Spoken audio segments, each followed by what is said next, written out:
فقد قال الله تبارك وتعالى في كتابه المجيد بعد أعوذ بالله من الشيطان الرجيم بسم الله الرحمن الرحيم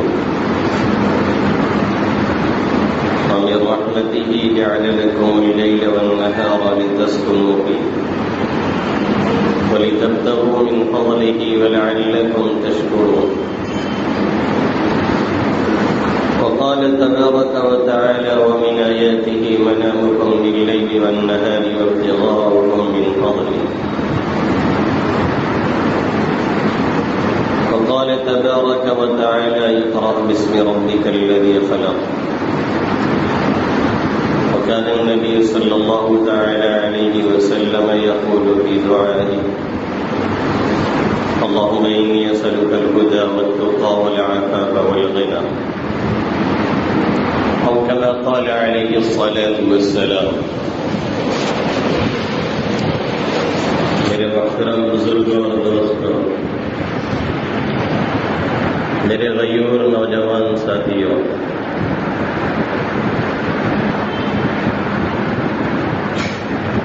گزشتہ ہفتے اللہ کے حبیب صلی اللہ علیہ وسلم کی مانگی ہوئی ایک جامع دعا اور آقا کی ہر دعائیں انتہائی جامع ہیں، اس کے تعلق سے کچھ باتیں عرض کی گئی تھیں جس میں اللہ کے حبیب صلی اللہ علیہ وسلم نے یہ دعا مانگی اللہم انی اسألک الہدی والتقی والعفاف والغنی. اے اللہ، میں آپ سے ہدایت کا سوال کرتا ہوں اور میں آپ سے تقوی و پرہیزگاری کا سوال کرتا ہوں اور میں آپ سے پاکیزگی کا سوال کرتا ہوں اور میں آپ سے غنا کا سوال کرتا ہوں.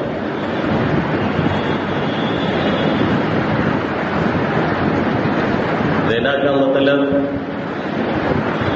آدمی کا خود مختار ہونا ہے اور دوسرے کا محتاج نہ ہونا ہے. یہ چاروں دعائیں اللہ کے حبیب صلی اللہ علیہ وسلم نے جو مانگی ہیں اتنی جامع ہے کہ ایک ہی دعا کے اندر اگر یہ کہا جائے کہ ہمارے دین اور دنیا دونوں کو سمیٹ لیا گیا ہے تو کچھ بھی غلط نہیں. سب سے پہلی چیز ہماری ہدایت ہے، ہمارا ایمان اور اسلام صحیح سالم ہو اور اسی حالت میں دنیا سے جائے اس کا سوال کیا گیا، اور پھر جنت میں اعلیٰ مراتب اور اس کا حصول ہمیں ہو، اس کے لیے تقوی اور پرہیزگاری کا سوال ہے. پھر ہماری اور آپ کی فریاد اور دعائیں اور مرادیں پوری ہوں، اس کے لیے پاکیزگی کا سوال ہے، کیونکہ جو حرام خور ہوتا ہے اللہ رب العزت اس کی دعا نہیں قبول کرتے. کافر کی دعا قبول ہوتی ہے، مضطر اور پریشان حال کی دعا قبول ہوتی ہے. کبھی بھی یہ نہیں سوچنا چاہیے کہ ہم بہت گناہ گار ہیں تو ہماری دعا نہیں قبول ہوگی. ایک شخص ہے جس کی دعا نہیں قبول ہوتی ہے. اللہ کے حبیب صلی اللہ علیہ وسلم فرماتے ہیں یطیل السفر اشعث اغبر، لمبے لمبے اسفار کیے ہوئے ہے، بال پراگندہ ہے، حالت بگڑی ہوئی ہے، یقول یا ربی یا رب، ہاتھ اٹھا کر کے چلا رہا ہے اے رب اے رب اے رب، بارش بارش بارش، ادھر دعا ادھر ہنگامے ادھر صلاۃ الاستسقاء. پتہ یہ چلا کہ کسی کی سنی ہی نہیں جا رہی ہے. کیوں؟ ملبسہ حرام، مطعمہ حرام، مشربہ حرام، غذی بالحرام فأنى يستجاب له. اللہ کے حبیب صلی اللہ علیہ وسلم فرما رہے ہیں اس کا کھانا حرام، اس کا پینا حرام، اس کا پہننا حرام، اس کی غذا حرام، تو اس کی دعا کہاں سے قبول ہو سکتی ہے؟ پہلے اسے چھوڑنا پڑے گا۔ جو کھیتوں میں میڑیں کاٹ کر کے اپنے میں ملائی گئی ہیں اسے چھوڑنا پڑے گا۔ جو جھوٹ بول بول کر کے تجارت کی جا رہی ہے اسے چھوڑنا پڑے گا۔ جو دھوکے دے کر کے مال کمائے جا رہے ہیں اسے چھوڑنا پڑے گا۔ جو اپنے ہاتھ کا کام ہے اسے چائنا مال بتا کر کے بیچا جا رہا ہے اسے چھوڑنا پڑے گا۔ جو اس طرح کی حرکتیں کی جا رہی ہیں اسے چھوڑنا پڑے گا، تب جا کر کے اللہ رب العزت دعائیں سنیں گے۔ اس طرح سے دعائیں نہیں سنی جاتی ہے۔ پھر نماز استسقاء پڑھنے جاتے ہیں تو پہلے ویڈیو گرافی اور سیلفی لی جاتی ہے اور اس کے بعد تب جا کر کے نماز پڑھی جاتی ہے۔ گویا کہ اللہ کو منانے، روح رب کو منانے نہیں گئے ہیں بلکہ انجوائے کرنے کے لیے نکلے ہیں، لولو مال میں گئے ہیں، نعوذ باللہ۔ یہ طریقہ انتہائی غلط ہے۔ یہ بارش طلب کرنے کا طریقہ نہیں ہے۔ اس کے لیے حکم ہے تواضع کے ساتھ جایا جائے، عاجزی کے ساتھ جایا جائے، انکساری کے ساتھ جایا جائے، ہو سکے تو ننگے پیر جایا جائے، پرانے کپڑوں میں جایا جائے، کپڑے دھلے اور صاف ہوں لیکن پرانے ہوں، اس طرح سے لگے کہ کسی رب کو، کسی روٹھے ہوئے کو منانے کے لیے نکل رہے ہیں۔ بہرحال یہ پاکیزگی ہونی چاہیے۔ اور چوتھا جملہ ہے والغنا، اور آپ مجھے غنا عطا فرمائیے، یعنی میں دنیا میں کسی کا محتاج نہ رہوں، معاشی لحاظ سے کسی کا محتاج نہ رہوں، خود مکتفی اور خود کفیل رہوں، خود کے ذمہ دار رہوں، چار آدمیوں کا میں کام آ سکوں، دوسرے کا میں بوجھ نہ بنوں بلکہ دوسرے کا میں بوجھ اٹھا سکوں۔ یہ دعا اللہ کے حبیب صلی اللہ علیہ وسلم نے آخر میں مانگی، اور اسی پر آپ حضرات کے سامنے پوری تقریر پچھلے ہفتے کی گئی تھی کہ یہ کتنی اہم ہے۔ دنیاوی اعتبار سے معاشی نظام کا مستحکم ہونا اور معاشی نظام ہمارا اور آپ کا سالٹ رہے، اس کے لیے پوری قوم صحیح سالم رہے، پھر اسی کے بعد تب جا کر کے پوری قوم کو دوسرے قوم کے لوگ دنیاوی اعتبار سے اچھی نظروں سے دیکھتے ہیں، اہمیت کی نگاہوں سے دیکھتے ہیں، پھر ان کی قدر و منزلت بڑھتی ہے۔ اسلام نے کبھی بھی فقر و فاقہ کی حیثیت کو بڑھاوا نہیں دیا ہے، اسلام نے کبھی بھی بھیک مانگنے کی اہمیت کو نہیں بتایا ہے، اسلام نے کبھی بھی فقر اور مذلت کی حوصلہ افزائی نہیں کی ہے، اسلام نے کبھی بھی فقر اور تنگ دستی کی حوصلہ افزائی نہیں کی ہے۔ جہاں اس طرح کے جملے ملتے ہیں وہاں یہ بتلانے کی کوشش کی گئی ہے کہ مال ہو لیکن مال دل کے اندر نہ ہو، دل آخرت سے لگا ہوا ہو، اللہ رب العزت سے جڑا ہوا ہو، حرام طریقے پہ نہ لایا جا رہا ہو، غلط طریقے سے استعمال نہ کیا جا رہا ہو، اس کی حوصلہ شکنی کی گئی ہے۔ باقی مال کمانے یا لانے کی کہیں بھی حوصلہ شکنی نہیں کی گئی ہے۔ اللہ کے حبیب صلی اللہ علیہ وسلم مدینہ پہنچتے ہیں، صحابہ کرام کی حالت کو دیکھتے ہیں اور یہودی ساہوکاروں کی بدماشی کو دیکھتے ہیں۔ جیسے آج انہوں نے پوری دنیا کو اپنے مایا جال میں جکڑا ہوا ہے اور نتیجہ یہ نکل رہا ہے کہ دنیا کے 60 یا 70% معیشت پر یہودیوں کا قبضہ ہے۔ جب وہ چاہتے ہیں تب بازاروں کو کھولتے ہیں، جب وہ چاہتے ہیں تب مارکیٹ کو سیل کرتے ہیں۔ ہمارے اور آپ کے قبضے میں کچھ بھی نہیں ہے۔ اس راز کو اگر سب سے پہلے کسی نے محسوس کیا تھا اور کسی نے سمجھا تھا، آقا مدنی صلی اللہ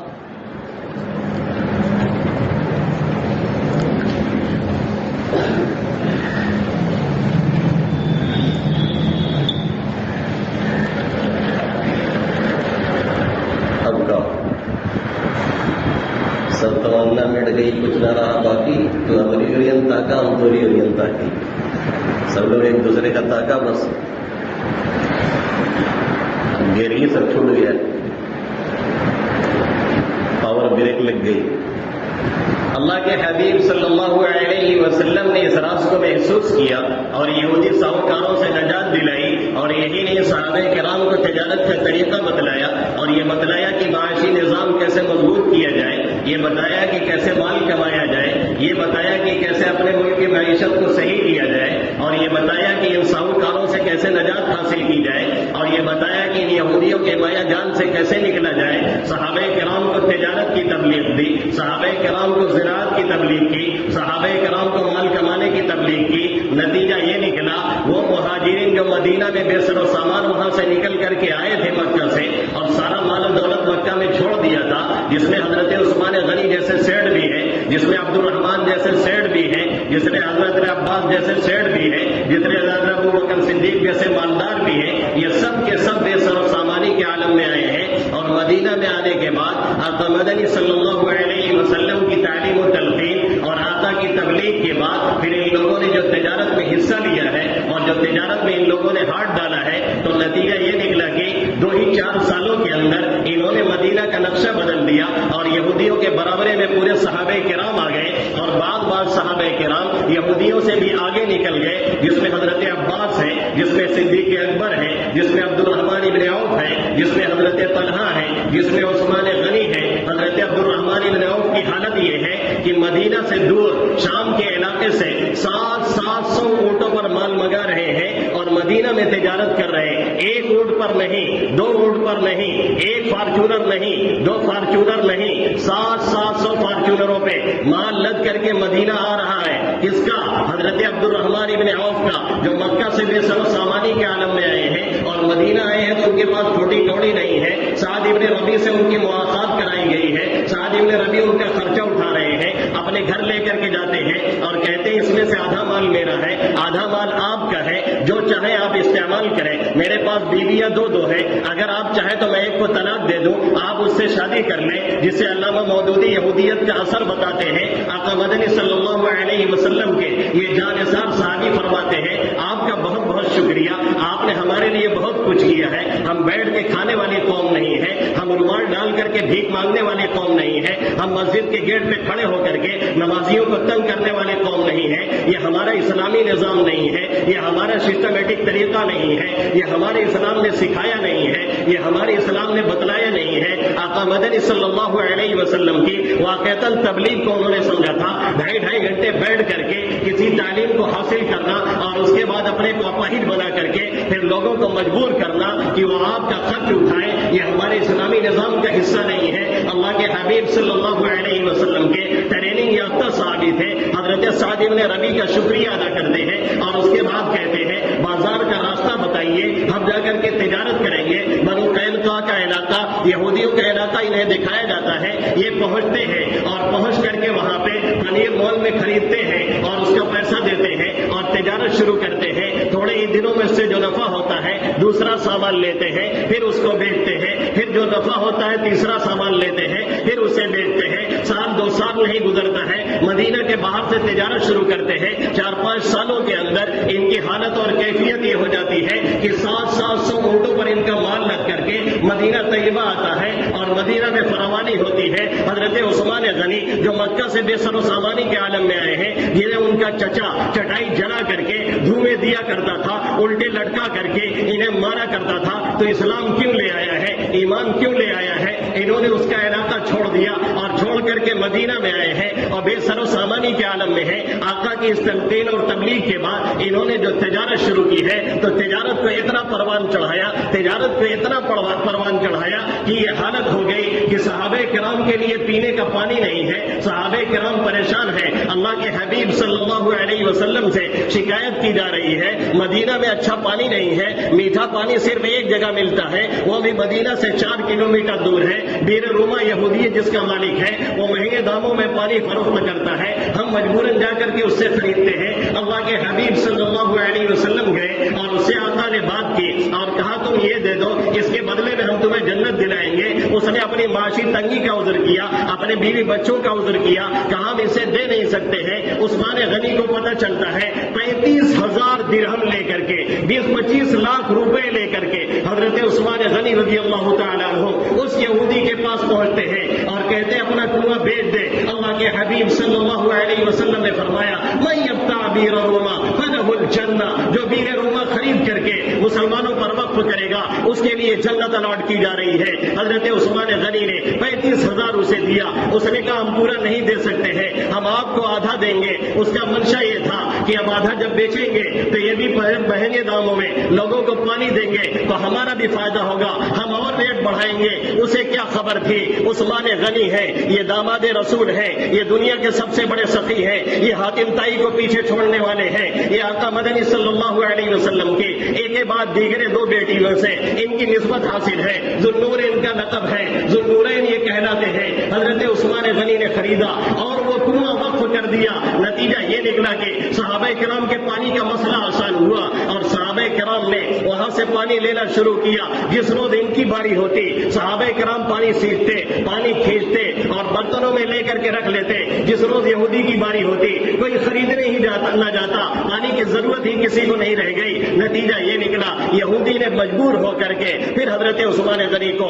آدھا کنواں اور بیچ دیا۔ کسی مولوی کے چکر میں مت پڑا کرو، ورنہ اس طرح سے آدھے آدھے میں نچائیں گے نا تو پھر سب کچھ بھول جاؤ گے۔ حضرت عثمان غنی نے اس کو جو چکما دیا تو نتیجہ یہ نکلا کہ اس نے آدھا اور آپ کو بیچ دیا۔ پھر یہی نہیں ہوا، حضرت عثمان غنی رضی اللہ تعالیٰ عنہ نے اپنے دور خلافت میں اس کے ارد گرد باغ لگوائے، پھر اسے وقف کیا۔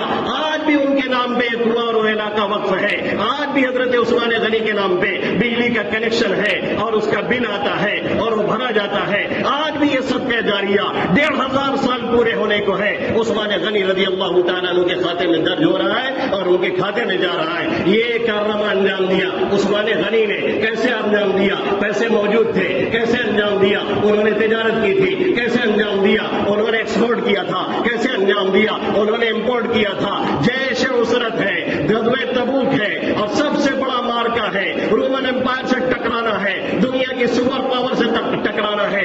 آقا مدنی صلی اللہ علیہ وسلم ہمیشہ گول مول بات کرتے تھے، لیکن اس وقت مسئلہ ایسا تھا، سخت گرمی کا زمانہ ہے اور رومن امپائر سے ٹکرانا ہے، دنیا کی سپر پاور سے ٹکرانا ہے، کھجور پکنے کا زمانہ آ چکا ہے، تیاریاں بھرپور کرنی ہے۔ اس لیے آقا نے کھل کر کے سب کچھ بتا دیا۔ 1000 سے زیادہ کلومیٹر کا یہ سفر ہے اور شدید گرمی کے زمانے میں ہے اور کھجور بھی پکنے والی ہے، جس پر معیشت کا دار و مدار ہے۔ آقا نے فرمایا لوگ اس کے لیے چندے لے کر کے آئے، میں جو لائے گا اس کو یہ ملے گا، اس کو جنت ملے گی، اس کے لیے آخرت الاٹ ہوگی۔ آقا ابھار رہے ہیں، حضرت عثمان غنی پہنچتے ہیں اور کہتے ہیں اللہ کے حبیب صلی اللہ علیہ وسلم میں 100 اونٹ دے رہا ہوں، بِأَقْتَابِهَا وَأَحْدَاثِهَا، اس کے اقتاب کے ساتھ، اس کے کجاوے کے ساتھ، اس کے ٹاٹ کے ساتھ، پورے ساز و سامان کے ساتھ 100 اونٹ میں دیتا ہوں۔ آقا نے پھر ابھارا، کہنے لگے 200 اونٹ میں کجاوے کے ساتھ اور ساز و سامان کے ساتھ دیتا ہوں۔ اس طریقے سے 300 اونٹ ہو گیا۔ آقا نے پھر فرمایا جو یہ کام کرے گا اسے اللہ جنت میں بدلہ دے گا۔ حضرت عثمان غنی نے فرمایا لیجیے 300 اونٹ اور ساز و سامان کے ساتھ لیجیے 600 اونٹ۔ اس طرح سے آقا کو انہوں نے دیا غزوہ تبوک میں شرکت کے لیے۔ آقا مدنی صلی اللہ علیہ وسلم کیا فرماتے ہیں؟ ما علی عثمان ما عمل بعد هذا، عثمان پہ اب کوئی ضرر نہیں، اس کے بعد کوئی نفل کام نہ کریں، اس کے بعد کچھ وہ نہ کریں، تب بھی اللہ ان کا کام پورا کر دے گا۔ اب ان کا کام ہو چکا ہے۔ 1000 دینار دیے انہوں نے، سونے کا سکہ 1000 لا کر کے آقا کے جھولی میں ڈالا، آقا کے گود میں ڈالا۔ آقا اس کو ایسے سے کر رہے ہیں اور فرما رہے ہیں اب عثمان کے لیے کوئی چیز نقصان دہ نہیں ہے۔ آخر یہ آیا کہاں سے؟ انہوں نے تجارت کی۔ آخر یہ آیا کہاں سے؟ انہوں نے امپورٹ کیا۔ آخر یہ آیا کہاں سے؟ انہوں نے ایکسپورٹ کیا۔ نوجوانوں تم بیٹھ کر کے چکر کھانے میں اپنے کو کیوں برباد کیا کرتے ہو؟ ایک چائے پہ تم دوسرے کے چکر میں کیوں بکتے ہو اور بیٹھ کر کے 2 گھنٹے دوسرے کی برائی کیوں کرتے ہو؟ ایک آتا ہے تمہیں چالو چائے میں خریدتا ہے، اس کے بعد ہماری برائی کرواتا ہے اور پھر ہم پہنچتے ہیں ایک اسپیشل چائے تمہیں پلاتے ہیں، پھر تم اس کی برائی کرتے ہو جس کی ابھی تعریف کر رہے تھے اور میری برائی کر رہے تھے۔ کیوں نہیں اپنی تجارت پہ توجہ دیتے؟ کیوں نہیں اپنے معاشی نظام پہ توجہ دیتے؟ کیوں نہیں اپنے تعلیم پہ توجہ دیتے؟ کیوں نہیں تمہیں یہ بات سمجھ میں آتی ہے ملک جتنے ہی پرائیویٹائزیشن کی طرف جائے گا، ملک میں جتنے ہی ادارے حکومت سے ہٹ کر کے اور ذاتی ادارے بنتے چلے جائیں گے، اتنے ہی دونوں چیزوں کی اہمیت بڑھتی چلی جائے گی۔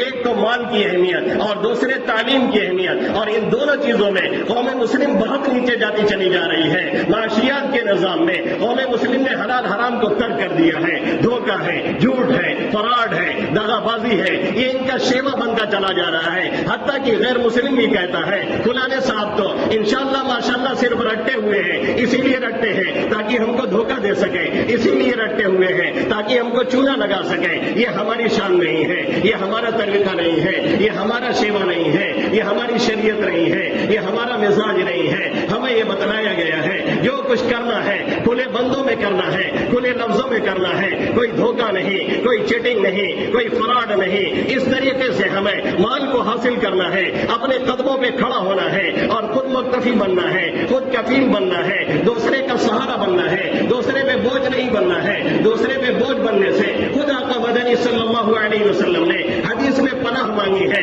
ایسی حالت میں کبھی نہ جائیں کہ دوسرے پہ ہم بوجھ بنیں۔ اللہ کے حبیب صلی اللہ علیہ وسلم نے اس سے پناہ مانگی۔ ایک کام ہمیں یہ کرنا ہے اور دوسرا کام ہمیں تعلیم کے سلسلے میں آگے آنا ہے۔ اب حکومت چاہتی ہے تمام اداروں کو پرائیویٹ کر دیا جائے اور پرائیویٹ اداروں میں تبدیل کر دیا جائے۔ سب سے پہلے پہل اس کے کرناٹک کی حکومت نے کیا ہے۔ وہاں کی حکومت نے یہ قانون بنایا ہے، اگر کوئی پرائیویٹ ادارے میں پڑھے گا اسے 1100 روپے حکومت ماہانہ دے گی، اور اگر کوئی سرکاری اسکول میں پڑھے گا تو خود اسے 500 روپے دینا پڑے گا۔ نتیجہ یہ نکل رہا ہے لوگ اب سرکاری اداروں سے نکل کر کے پرائیویٹ اداروں میں آ رہے ہیں۔ کون جائے 500 دینے؟ لوگ 1100 لینا چاہتے ہیں۔ اب آہستہ آہستہ کچھ دینے کے بعد سرکار کہے گی کہ انگریزی ادارے جو ہیں یہ ہمارے جو ادارے ہیں اب ان کو بند کر دیا جائے، کیونکہ اس میں پڑھنے والے نہیں ہیں، کیونکہ اس میں کوئی آتا نہیں ہے۔ ابھی کل یڈیورپا کا بیان آ رہا تھا، وہ کہہ رہے تھے ہمارے یہاں ٹیچر کم ہے، ادھیاپک زیادہ ہے، ذمہ دار زیادہ ہے، اور پڑھانے والے کا پتہ ہی نہیں ہے، پڑھنے والے کا پتہ ہی نہیں ہے۔ اب اس طریقے سے یہ سسٹم بند کیا جائے گا اور جو حکومتی ادارے ہیں وہ پرائیویٹ میں کنورٹ کیے جائیں گے اور تبدیل کیے جائیں گے، پھر پرائیویٹ والے اپنے اعتبار سے چلائیں گے۔ اس لیے مسلمانوں پہ بھی لازم ہے کہ وہ اپنے پرائیویٹ ادارے قائم کریں، اپنے اسکول قائم کریں، نجی تعلیم گاہیں قائم کریں، اپنے بچوں کو اس میں پڑھائیں۔ بچیوں کے تعلیم کا نظام الگ ہو، لڑکوں کے تعلیم کا نظام الگ ہو، ان کے مستقبل کی فکر کیا جائے۔ جن علاقوں میں جیسی ضرورت ہے اسی اعتبار سے وہاں پر اسکول قائم کیے جائیں اور اسی اعتبار سے انہیں تعلیم دی جائے۔ 1992 کے بعد 1992 کے بعد 6 دسمبر 1992 جو سب سے سیاہ دن تھا مسلمانوں کا، جس میں ہماری بابری مسجد مقدس مسجد کو شہید کیا گیا، اور پھر قانون کے سہارے سے اور اس کی آڑ میں لے کر کے پھر سے رام مندر تعمیر کیا جا رہا ہے، اور وقت رہا تو انشاءاللہ تعالی پھر سے اس میں مسجد بنا کر کے امامت کی جائے گی انشاءاللہ تعالی۔ یہ اللہ نے چاہا تو ہو کر کے رہے گا، اللہ کی ذات سے میں نا امید نہیں ہوں۔ بہرحال میں یہ بتا رہا تھا کہ 92 کے بعد مسلمانوں نے کچھ توجہ کی، اپنے ادارے قائم کیے۔ جنوبی ہند میں یہ سلسلہ بڑھا، اب یو پی میں بھی بڑھ رہا ہے، لیکن ان اداروں میں لوچ بہت ہے، ان اداروں میں کمزوریاں بہت ہیں، ان اداروں میں کرپشن بہت ہے، ان اداروں میں تعلیمی نظام اچھا نہیں ہے۔ ضرورت یہ ہے اس لوچ کو ختم کیا جائے، ضرورت یہ ہے اس میں پڑھائی کا سسٹم بہتر کیا جائے، ضرورت یہ ہے ماہرین تعلیم کا ایک بورڈ بنایا جائے، ان کے ذریعے سے مشورے لیے جائیں اور مشورے لے کر کے تعلیمی سسٹم کو بہتر کیا جائے، اور اس میں بھی بیسک تعلیم مسلمانوں کو بنیادی تعلیم جو اسلام کے تعلق سے ہے وہ دی جائے، ان کو بتایا جائے تمہارے نبی کون ہے، ان کو بتایا جائے ان کا نام کیا ہے، ان کو بتایا جائے دنیا میں آنے کا مقصد کیا ہے، ان کو بتایا جائے قرآن میں کتنے پارے ہیں، ان کو بتایا جائے قرآن آخری کتاب ہے، ان کو بتایا جائے آقا کی سیرت کیا ہے، ان کو بتایا جائے صحابہ کی سیرت کیا ہے، ان کو بتایا جائے ہندوستان میں مسلمانوں کا کردار کیا رہا ہے، ان کو بتایا جائے سلاطین ہند نے کیا کارنامے انجام دیے،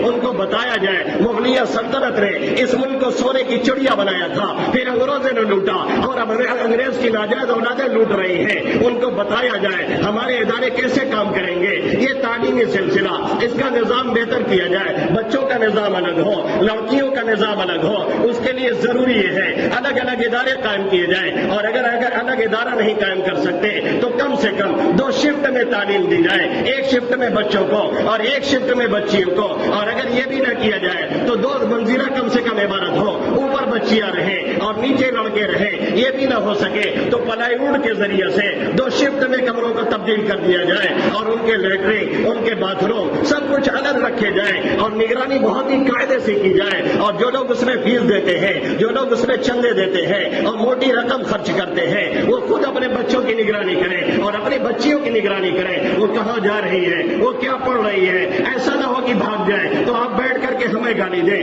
ہمیں گالی دینے سے کسی کا کوئی مسئلہ حل ہونے والا نہیں ہے۔ تعلیم جیسے ضروری ہے ایسے ہی تربیت ضروری ہے، ایسے ہی نگرانی ضروری ہے۔ ہمارے مکتب میں کچھ ہوتا ہے، ہمارے مدرسے میں کسی بچے کے ساتھ کوئی 2 لاپڑ کوئی استاد مار دیتا ہے، لوگ دھمکی دیتے ہیں ہم FIR کرا دیں گے، کیوں کہتے ہیں؟ اس لیے کہ 10 روپے چندہ دے رہے ہیں اور 20 روپے زکات دے رہے ہیں، اور وہاں سینکڑوں نہیں ہزاروں خرچ کرتے ہیں، لیکن ہمت نہیں ہوتی جا کر کے کالج انتظامیہ سے اور وہاں کی انتظامیہ سے پوچھیں تعلیم کیا ہو رہی ہے، ان کا مستقبل کیا ہے، ان کا فیوچر کیا ہے، پڑھائی کیسی ہو رہی ہے، کون ٹیسٹ لے رہا ہے، کیسی تعلیم چل رہی نہیں ہے، یہ بالکل غلط طریقہ ہے۔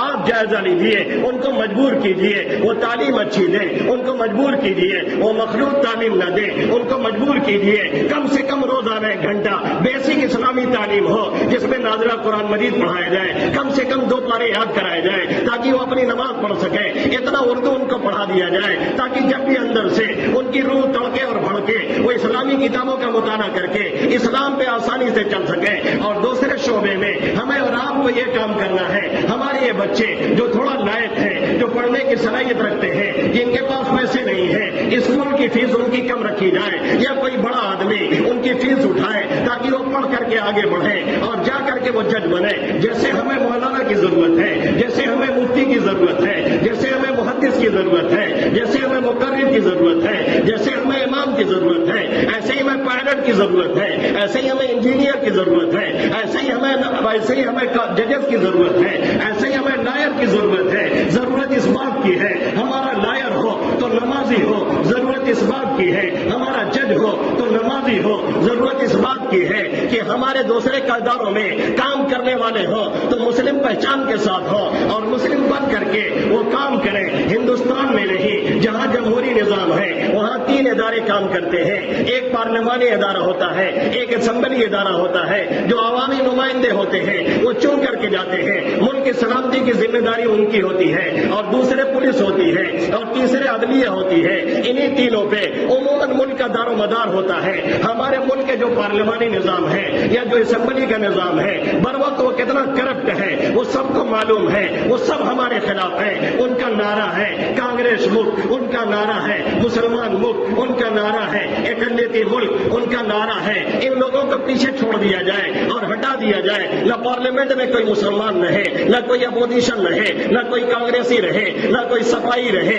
نہ کوئی دوسری پارٹی کا رہے۔ ہم بھی کہیں نہ کہیں اس میں اپنی غلطیوں سے کردار ادا کر رہے ہوتے ہیں، یہ ان کا نعرہ ہے جس کو ہم پورا کر رہے ہوتے ہیں کسی نہ کسی شکل میں، یہ وہ اپنے نعرے پہ چل رہے ہیں اور پورے ملک میں وہ ایک زہر پھیلا رہے ہیں، پورے ملک کے اندر وہ زہر گھول رہے ہیں اور اس مقصد میں بڑی تیزی سے وہ آگے بڑھ رہے ہیں۔ اور دوسرا کام پولیس والوں کا ہوتا ہے، پولیس بھی آج کل خاموش تماشائی ہے، تماشائی ہی نہیں۔ اگر پولیس کسی مسلمان کو پاتی ہے یا کسی دلت کو پاتی ہے، کسی چمار کو پاتی ہے، کسی چھوٹی برادری والے کو پاتی ہے، اسے ملزم سے پہلے مجرم بناتی ہے اور اتنا پیٹتی ہے، کبھی کبھی بیچارے اسی میں اپنی جان گنوا بیٹھتے ہیں اور انہیں بغیر جرم کے سال سلاخوں کے پیچھے رکھا جاتا ہے، کوئی ان کا مقدمہ لڑنے والا نہیں۔ اس وقت بھی ہماری غفلت کی وجہ سے سپریم کورٹ میں بھی اور ہائی کورٹ میں بھی ہمارے ججز کی تعداد، ہمارے وکلا کی تعداد انتہائی کم ہوتی جا رہی ہے۔ ضرورت اس بات کی ہے ایسے لوگوں کو تیار کیا جائے جو ہمارے نوجوان لڑکوں کو صحیح تعلیم دے سکیں، ان کا مائنڈ سیٹ کریں، انہیں صحیح طور سے سمجھائیں، انہیں یہ بتائیں تمہارا مستقبل اس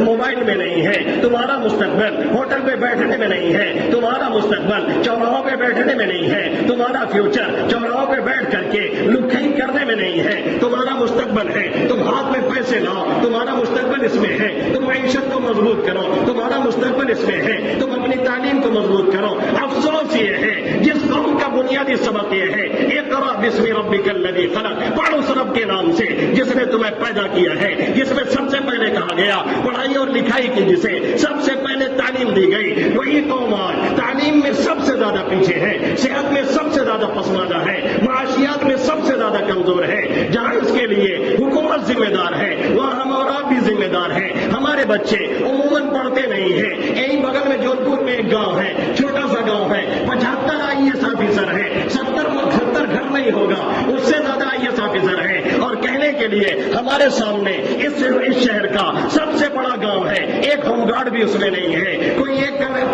ہسپتال وغیرہ بھی چل رہا ہے تو پتہ چلا اپنی کے سازشوں کا شکار ہے اور اسے سیل کیا جا رہا ہے، اسے بند کیا جا رہا ہے۔ کوئی قاعدے کا ڈاکٹر نہیں، کوئی انجینئر نہیں، کوئی لائر نہیں، کوئی جج نہیں، کوئی اس طرح کی تعلیم والا نہیں، تو ہم پیچھے نہیں جائیں گے تو آگے کیسے بڑھیں گے؟ ان چیزوں پہ بہت خصوصیت کے ساتھ ہمیں توجہ دینے کی ضرورت ہے۔ ایک چیز اب رہ جاتی ہے، عدلیہ جو بھی کرپٹ کا شکار ہو چکی ہے، لیکن بہرحال آخری سہارا وہی ہے۔ ہندوستان میں بابری مسجد کے فیصلہ آنے کے بعد سے یقیناً اس سے اعتماد اٹھتا چلا جا رہا ہے، لیکن بہرحال ایک رہا سہا کسر اور ایک رہی صحیح کسر اور رمق تو باقی ہے جس پہ کچھ سہارا بنتا ہے، اس کے لیے ضرورت یہ ہے ایک ٹیم تیار کر کے اپنے لوگوں کے مقدمات لیگل سیل تیار کیا جائے اور مقدمات لڑے جائیں۔ جمعیت علماء ہند کی کوشش ہے اس سلسلے میں یقیناً لائق تحسین ہے۔ مولانا ارشد مدنی حفظہ اللہ تعالی جو اس وقت بیمار چل رہے ہیں، اللہ جلد انہیں صحت یاب فرمائے، آمین یا رب العالمین۔ ان لوگوں کی کوشش ہے اس دور قحط الرجال میں، اس سڑے ہوئے دور میں، جبکہ لوگ لے کر کے آپ کے پیسے 4 فارچونر، بیٹے کی الگ ہے، بیٹی کی الگ ہے، داماد کی الگ ہے، عیاشی کرتے ہیں۔ ایسے میں اگر کوئی قوم کا پیسہ لے کر کے اور قوم کے کام آ رہا ہے تو اگر 50% بھی کرے تو بھی آپ اس کا شکریہ ادا کیجیے جو یہ لوگ الحمدللہ کر رہے ہیں۔ لیکن اتنے بڑے ملک میں یہ اکیلی تنظیم اور بوڑھی تنظیم یہ کافی نہیں ہے۔ اس کے لیے ضرورت یہ ہے کہ ہر مسلک کے بڑے لوگ لیکن سیل قائم کریں اور یہ نہ دیکھیں یہ ہمارے مسلک کا ہے کہ نہیں ہے، یہ ہمارے دھرم اور مذہب کا ہے کہ نہیں ہے۔ اگر کوئی مجرم نہیں ہے، اگر کوئی واقعتاً مجرم نہیں ہے، اس کے مقدمات کی چڑھ کر کے پیروی کی جائے اور اسے عدالت سے بازیابی کی کوشش کی جائے۔ اگر قوم مسلم نے اور ہمارے نوجوانوں نے اتنی تھوڑی سی بیداری دکھائی، یقین مانیے کل مستقبل میں ہمارا اور آپ کا راج ہوگا انشاءاللہ تعالی، کیونکہ آنے والے وقت میں ان دو چیزوں کی اہمیت بہت بڑھنے والی ہے، ایک تعلیم کی اور ایک روزگار کی، اور دونوں میں ہم اور آپ بہت پیچھے جا رہے ہیں۔ اس لیے ٹھیلا لگائیے، سبزی بیچیے، کوئی بھی کاروبار کیجیے، کوئی کاروبار برا نہیں ہے۔ ہاں غلط طریقے سے کمانا، کسی کا جیب کاٹنا اور غلط نگاہ ڈالنا یہ برا ہے، باقی کوئی کاروبار جو جائز طریقے سے ہو رہا ہے وہ برا نہیں ہے۔ اللہ ہمیں اور آپ کو صحیح سمجھ عطا فرمائے اور دینی اور دنیاوی دونوں اعتبار سے اللہ رب العزت ہمیں اور آپ کو مضبوطی عطا فرمائے، ہر طرح کے اپاہج پنے سے اللہ ہم سب کی حفاظت فرمائے، آمین یا رب العالمین۔ وما علینا الا البلاغ المبین۔